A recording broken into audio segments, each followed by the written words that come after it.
ஆகையால் தெளிந்த புத்தி உள்ளவர்களாய் இருந்து, எப்படிப்பட்ட புத்தி வேணுமா? தெளிந்த புத்தி, தெளிந்த நிலையில, குழப்பத்தோடு அல்ல, கலக்கத்தோடு அல்ல, புலம்பலோடு அல்ல, தெளிந்த புத்தியோட. அல்லேலூயா. நீங்க தெளிந்த புத்தி உள்ளார். எப்படி தேவ சமூகத்தில் விண்ணப்பிக்க வேண்டும், எப்படி தேவ சமூகம் எந்த காரியத்துக்காக நான் விண்ணப்பிக்கணும் அப்படிங்கிறது ரொம்ப அவசியமா இருக்குது. அல்லேலூயா. ஜெபம் பண்ணுவதற்கு ஜாக்கிரதை உள்ளவர்களா இருங்க. அல்லேலூயா. ஜாக்கிரதையா ஜெபம் பண்ணுங்க. உங்க வாழ்க்கையில ஜெபத்தை விட்டு விடாதிருங்கள். அல்லேலூயா. கொஞ்சம் வாழ்க்கையில எல்லாம் நல்லபடியா நடந்துருச்சு, எல்லா தேவையும் பூர்த்தி ஆயிடுச்சுன்னா சில பேருக்கு ஜெபம் தேவைப்படாது.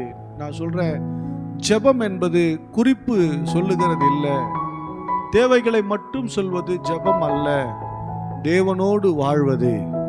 அல்லேலூயா. யாரோட வாழ்வது? தேவனோடு வாழ்வது. அல்லேலூயா.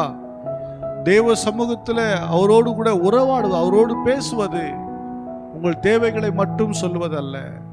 அப்போ நீங்க ஜெபம் பண்ணுவதற்கு ஜாக்கிரதை உள்ளவர்களாக இருங்கள். தேவ பிரசன்னத்திற்கு இடம் கொடுங்கள், தேவனுடைய மகிமைக்கு இடம் கொடுங்க. பாருங்களேன், ஆண்டவராகி இயேசு கிறிஸ்துவே ஜெபம் பண்ணாராம், இரவெல்லாம் ஜெபம் பண்ணாராம். எங்க? மலையில போய் இரவெல்லாம் ஜெபம் பண்ண, தனித்து இருந்து ஒரு இரவெல்லாம் ஜெபிக்கிறார். ஏன்? ஒரு முன்மாதிரியை வைத்து போகிறார். அதை வச்சுக்கிட்டு தான் சொல்றாங்க, இந்த யெகோவா விட்னஸ் அவர் ஒரு மனுஷன், ஒரு தூதன் அப்படிலாம் கிடையாது. அதை ஒரு முன்மாதிரியா வைக்கிறார். ஒரு மனிதனா வாழ்றவன் அவருடைய சமூகத்துல காத்திருக்க வேண்டியது அவசியம் என்கிறதை உணர்த்தும்படி செய்கிறார். அல்லேலூயா. அப்போ ஒரு இரவெல்லாம் அவருக்கே ஜெபம் தேவைப்படுகிறது. ஜெபத்தை முடிச்சிட்டு மறுநாள் வருகிறார். அவர் வரும்போதே ஒரே அற்புதங்கள் தான், அதிசயங்கள் தான். அசுத்தாவிகள் அலறி ஓடுகிறது, வியாதிகள் சுகமடைகிறது, இல்லை நிறைய பேருடைய வாழ்க்கையில மாற்றத்தை ஏற்படுகிறது அங்கே பார்க்க முடிகிறது. எனக்கு அன்பானவர்களே, டைம் ஸ்பெண்ட் பண்ணுங்க ஆண்டவர் சமூகத்தில். அதிக நேரம் ஆண்டவர் சமூகத்தில் எடுங்க, இரவு நேரங்களில் எடுங்க. லீவ் போட்டுட்டு நீங்க ஆலயத்தில் ஜெபம் பண்ணுங்க. லீவ் போடுங்க. கண்டதுக்கு லீவ் போட்டிருப்போம், தேவையே இல்லாததுக்கு லீவ் போட்டிருப்போம். லீவ் போட்டிங்களா?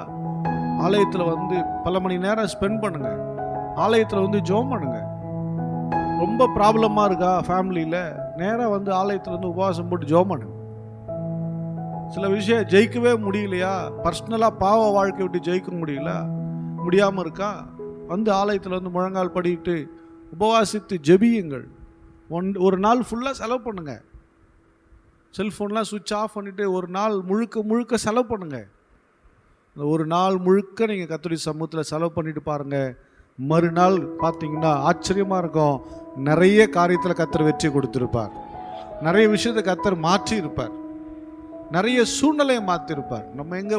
நம்ம ஆட்கள் ஜெபம் பண்ணுறது ரொம்ப குறைஞ்சி போயிருக்குது. காலையில் ஜெபம் பண்ணுறது அதுவே இல்லாமல் இருக்கிறாங்க. இரவு ஜெபிக்க, ஏதோ ஒரு சின்ன ஜெபிக்க மக்கள் மனதாக இல்லாமல் இருக்கிறத பார்க்க முடியுது. பல மணி நேரத்தை கொடுங்க.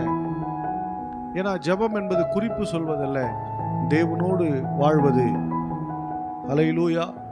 தேவனை பாடி துதித்து உயர்த்தி ஒரு நாளெல்லாம் உட்கார்னா எப்படி? ஒரு நாள்லாம் உட்கார் திரும்ப அதே தான் சொல்லிட்டு இருக்கணுமா? திரும்ப அதையே சொல்ல வேண்டிய, குறிப்புகளையே சொல்ல வேண்டிய அவசியம் இல்லை, தேவைகளே சொல்ல வேண்டிய அவசியம் இல்லை.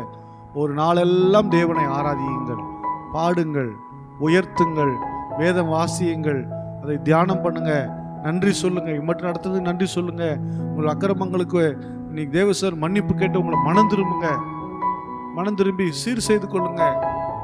ஒரு நாளெல்லாம் அமருங்க, முடிந்தா உபவாசித்து ஜெபியுங்கள். நிச்சயம் பெரிய மாற்றத்தை கர்த்தர் கொடுப்பார். எங்கெங்கெல்லாம் தோத்து போனீங்க, எதெல்லாம் தோல்வியா போச்சு, அந்த தோல்வியெல்லாம் சொல்லுங்க. இங்க தோத்துட்டேன், இந்த எங்கெல்லாம் உங்களால் கர்த்தர் வெற்றி கொடுத்தா அதுக்கெல்லாம் நன்றி சொல்லுங்க. இப்படி ஒரு நாளெல்லாம் அமரும் போது கர்த்தர் மிகப்பெரிய வெற்றியை கர்த்தர் கொடுப்பார்.